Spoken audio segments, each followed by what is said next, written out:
თვითონ მუშას რომ რაღაცა დეტალი გამოჩარხოს და ჩარხის თვითონ ჩარხიც ხო გინდა რაღაცა გამოჩარხო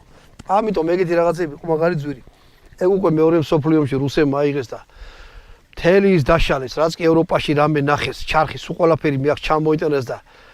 დღესაც მინახე რომ ჩარხები მუშაობს და რა მგონი რუსეთის 70% რაღაცებს რო ჩარხავენ ისევ ჩარხებითა მუშაობენ ომიდან წამოღებული ჩარხები თვითონ ეს კიდე დაშტამპული რაღაცა შეხედეთ აი დარტყმული რაღაცა ჩამოაგდო ეხლა წარმოიდგინეთ ამის გამოჩარხვა რა ძვირი დაждდებოდა თვითონ ეხლა სისტემა როგორ არის ანუ დაშტამპული იყო იაფი და ამას ძალიან ბევრს უშვებდნენ რომ დააწვენ დაიწეს ლულა არის ლულა სოლიდოს მაგრაც ხელდება ჭიჭი 72 თვია მიდიოდა კოლოფი არ არის ეს არის უფრო დოლურას ტიპის ჭიდი ცუდი ის იყო რომ ამას არაკვალიფიცირებული ხალხი აწყობდა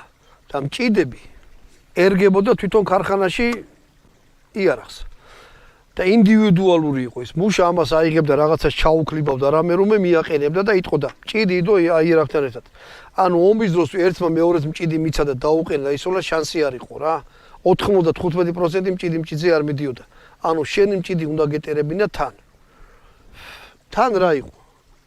ძიმი არის ეხლა არის სარიელი და საკმაოდ მძიმეა რა თვითონ წარმოიდგინეთ რამის 6 კილო არის მემბის გარეშე ვაზნების გარეშე ეხლა ამას 72 ვაზნა კიდე დაუმატეთ